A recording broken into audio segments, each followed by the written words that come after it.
What to do when you've just finished your pitch and your prospective client says, "Do you have some past dog training clients I can talk to before I make a decision?"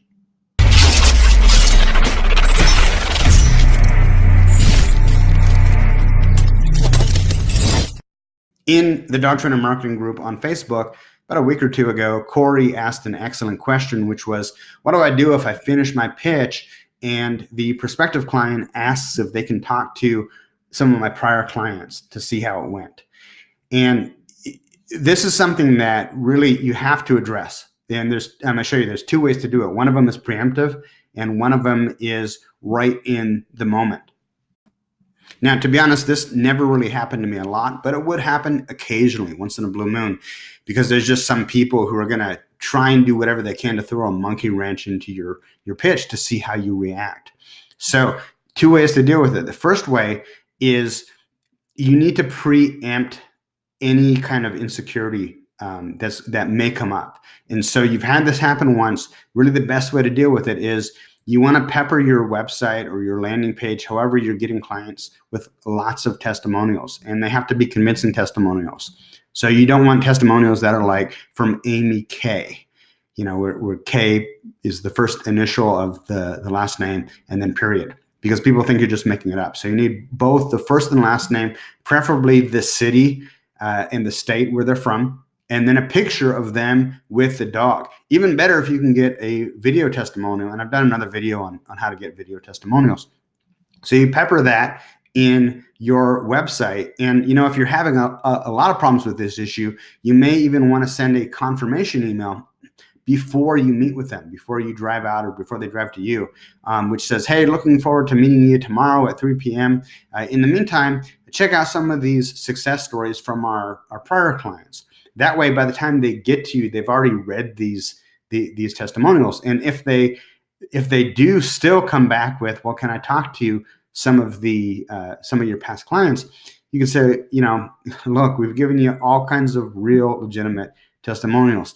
The second thing, still in this first category, preempting, is this is why it's important to use a demonstration dog, because there's no arguing. Is there any question you can train a dog? No, look at the dog right here. You don't need to talk to somebody else.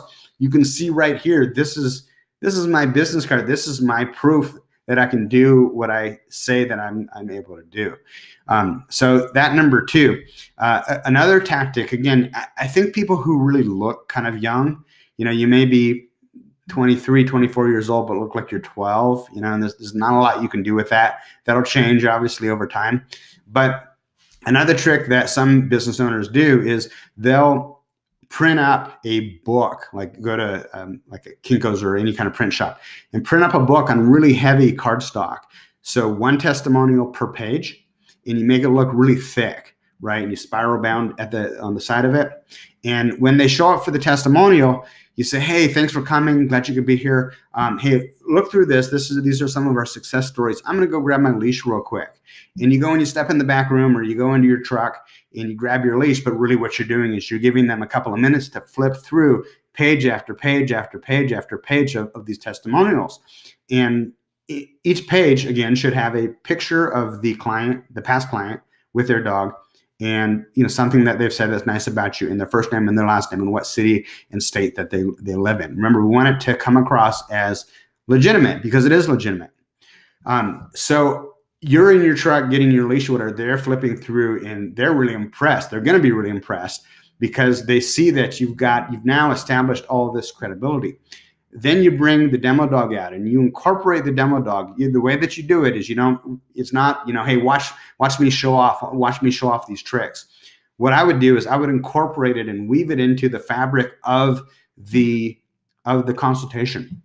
So I want to see if the dog has any latent dog aggression issues. So I have them stand off to the side with their dog, holding the leash very short, and I will walk past them with my dog. Meanwhile, the dog's weaving in and out of my legs, and I'm having him do spins and circles and run over to his place board and come back and come into the heel position and come in between my legs, and I'm walking.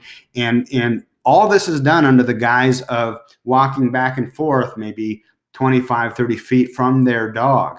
Now, it's done under the guise that you are doing it to see if their dog reacts to your dog, if their dog has any dog aggression issues. But in reality, you and I both know that they're standing there and they're watching you work with your dog.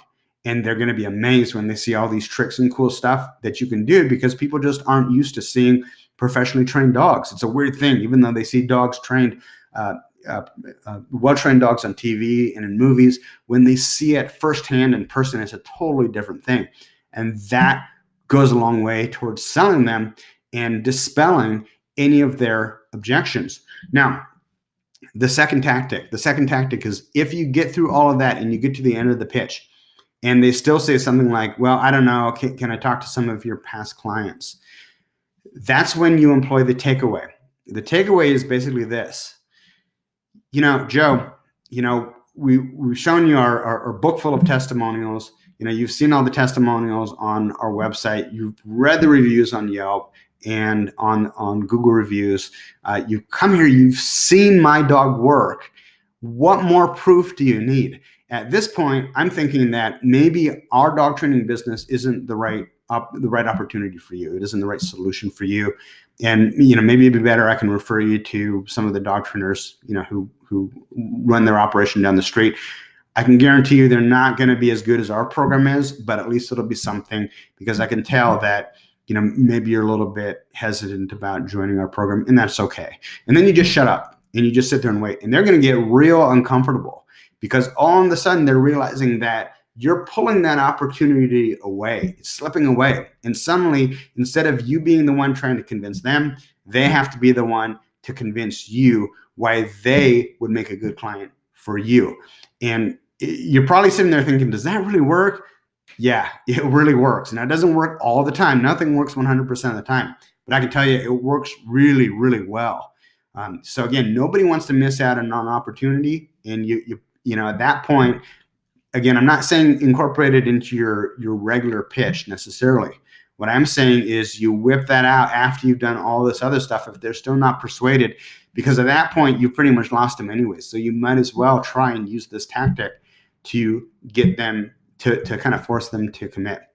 I wouldn't give them the phone numbers of past clients, because my feeling is that has never in the history of anything really persuaded anybody to buy a dog training program.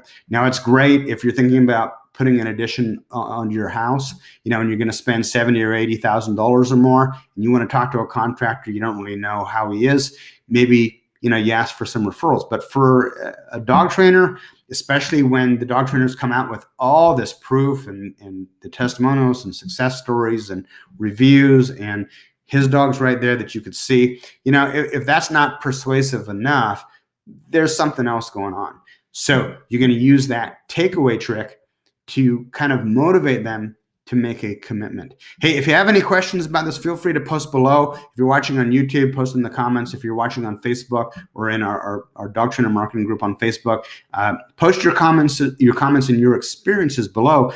Really curious to see or to hear if you've used the takeaway before and how it's worked for you. Before I leave, real quick, if you want to grow your dog training business, if you want to get more clients, if you want to stop lying in bed worrying about how are you going to get your dog training business to the next level, I found that Google AdWords is one of the best ways to do that. The problem is that Google AdWords, now called Google Ads, can be insanely complicated. And if you don't know what you're doing, you can blow through a lot of money really quick. So what we do with my company, Brown & Direct, we offer a 100% done for you Google AdWords management solution. We take care of everything from the landing page to call tracking numbers to really everything that you need to start getting that phone ringing. If that sounds interesting to you, you can read more about what I've done to help over 50 dog trainers at this point grow their dog training business. Visit dogtrainertoolbox.com, and in the upper left-hand corner, you'll see a box that says Expert Google AdWords Management for Dog Trainers Only.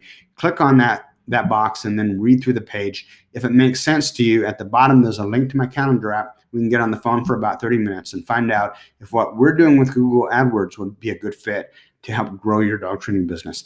Take care, guys.